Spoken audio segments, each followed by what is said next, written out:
జంతు బలులు చేసి మేకల తలలు నరికి వాళ్ళే పోస్టులు సోషల్ మీడియాలో పెట్టుకునే స్థాయికి వాళ్ళు దిగజారిపోయారంటే వాళ్ళు ఎంత ఉన్మాదుల్లా తయారవుతున్నారు, వాళ్ళు ఉన్మాదుల్లా వాళ్ళ నాయకుడు ఎలా తయారు చేస్తున్నాడు అన్న విషయాన్ని కూడా ప్రజలు గ్రహించాల్సిన అవసరం ఉంది. ఈ రోజు మనం చూస్తానండి, కళ్యాణదుర్గం, ఉరవకొండ, సింగనమల, రాప్తాడు, కదిరి, పుట్టపర్తి, ధర్మవరం, కుప్పం, గోపాల్పురం ఇలా కాన్స్టిట్యున్సీలు చూసుకుంటే ఇన్ని కాన్స్టిట్యున్సీల్లో అతని పుట్టినరోజుల సందర్భంగా జంతు బలులు చేసి మూగజీవాల తాలూకా ఉసురు తీసుకోవటమే కాకుండా ఇది తప్పు అని చెప్పిన వాళ్ళని కూడా తిరిగి వాళ్ళ మీద దాడి చేయటం.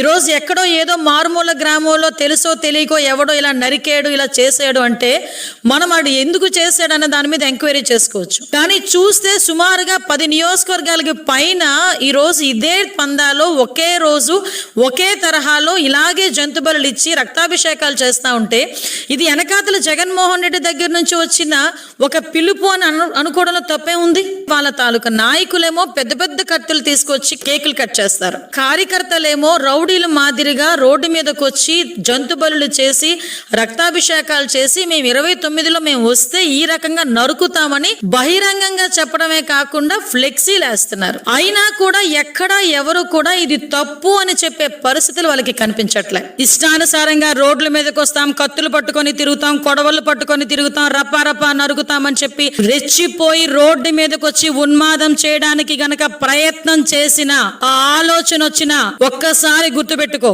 ఎవరిని వదిలిపెట్టేది లేదు. ఈ రోజుకి ఈ రకంగా ఫ్లెక్సీల మీద రక్తాభిషేకాలు చేసిన ప్రతి ఒక్కడు రిమాండ్ లో ఉన్నాడు. ఈ రోజుకి ఎవరిని కూడా వదిలిపెట్టాం, ప్రతి ఒక్కరిని ప్రజలకి ఎగ్జిబిట్ చేస్తాం. ఇంతకు ముందులాగా ముసుగులేసి బయటకు తీసుకొచ్చే పరిస్థితి కాదు. రోడ్డు మీద నడిపించే తీసుకెళ్తాం. నువ్వు కత్తి పట్టుకొని ఉన్మాదం చేయడానికి ప్రయత్నం చేసినా వాడిని కూడా రోడ్డు మీదకి తీసుకెళ్లి రోడ్డు మీద ప్రతి ఒక్కడికి ఇలాంటోడు, వీడు రౌడీయిజం చేస్తున్నాడు, ఇలాంటి ఆడు వల్ల సమాజానికి ముప్పు అని చెప్పి ప్రజలకు చూపించడానికైనా రోడ్డు మీద నడిపించి తీసుకెళ్తాం.